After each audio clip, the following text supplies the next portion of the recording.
उस वक्त निकालेंगे, और जब जो नहीं निकलना चाहता तो उसको हम बेवजह होल्ड नहीं करें, मतलब बेवजह नहीं निकालेंगे। इस बात का भी पूरा पूरा ख्याल रखेंगे।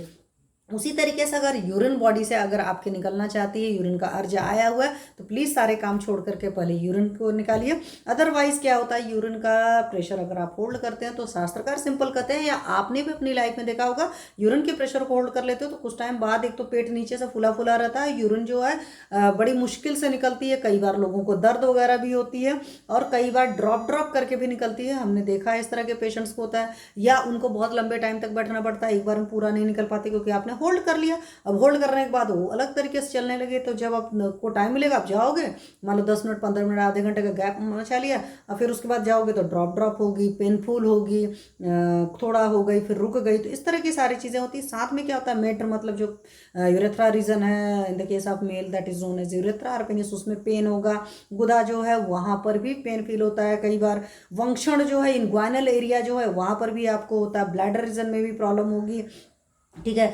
जो आपकी नाभि रीजन है, मतलब अम्बिलिकल का एरिया है, वहाँ पर भी सारी चीज़ें होती हैं। और उसके अलावा क्या होता है कि वात ऊपर की वजह चलने लगती है, तो उसकी वजह से भी बहुत सारी तकलीफ होती है, तो बॉडी में इधर उधर भी पेन होती है। बट सबसे ज़्यादा लोअर पेल्विक रीजन में काफ़ी हैवीनेस लगेगा, पेन लगेगा, यूरिन ड्रॉप वाइज आएगी। तो कभी भी कोई भी पेशेंट जो होता है यूरिन की तकलीफ में कुछ भी पूछता है, मतलब बताता है, तो मैं तुरंत उससे पूछती हूँ क्या आप यूरिन के प्रेशर को होल्ड तो नहीं करे हैं। तो प्लीज़ इस बात का ख्याल रखें। खास करके अभी इसी बात से आता है कि आपके बच्चे जो होते हैं वो यूरिन के प्रेशर को बहुत बार होल्ड करते हैं। कई बार टीवी देख रहे हैं, मोबाइल यूज़ कर रहे हैं, गेम है, क्रिकेट फील्ड में खड़े हैं, या कहीं पर भी किसी भी फील्ड में खड़े होकर खेल रहे हैं, कुछ भी इस तरह कर रहे हैं, तो बच्चों की एक आदत होती है। तो प्लीज़ अपने बच्चों को गाइड करिए कि जब कभी भी उनको यूरिन का प्रेशर आता है तुरंत उसको इवैक्यूएट करना है, क्योंकि बहुत सारे बच्चों को इस तरीके से होती है प्रॉब्लम। और फिर क्या होता है कि एक और बड़ी प्रॉब्लम होती है, मैं आप लोग से बताऊँ, जब आपने यूरिन के प्रेशर होल्ड किया तो ब्लैडर में यूरिन कलेक्ट होता है ना।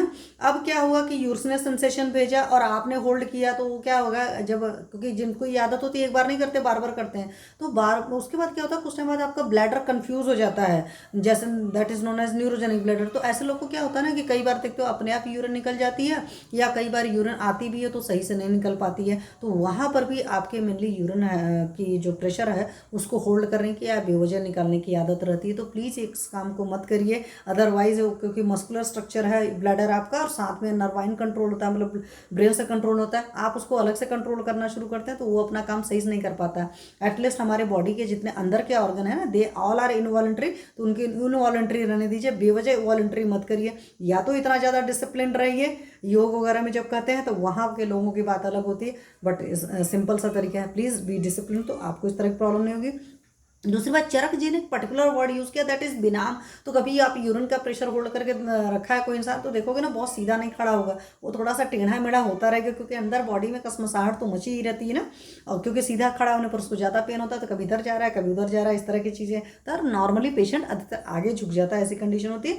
और वाग्भट जी ने इसके लिए वर्ड यूज़ किया अंग भंग भी होता है। तो कई बार इस तरह की कंडीशंस आती हैं, तो खास करके ओल्ड एज के जो लोग भी होते हैं उनमें फ्रैक्चर वगैरह वाले जो केसेस होते हैं, उस तरह के बहुत इजीली फ्रैक्चर वाले, वहाँ पर भी आप पेशेंट से पूछिए क्या आपको यूरिन के प्रेशर को होल्ड करने की आदत तो नहीं थी, क्योंकि शास्त्रकारों ने कहा है। तो हम क्या होता है कि हमारा जब पेशेंट आता है तो हम पूछना भूल जाते हैं, और जब आप पूछेंगे तो आपको इस तरह के कॉजेज मिलेंगे, क्योंकि हमारा आयुर्वेद साइंस बहुत ही ऑथेंटिक है। Whether is a cause then there is an effect.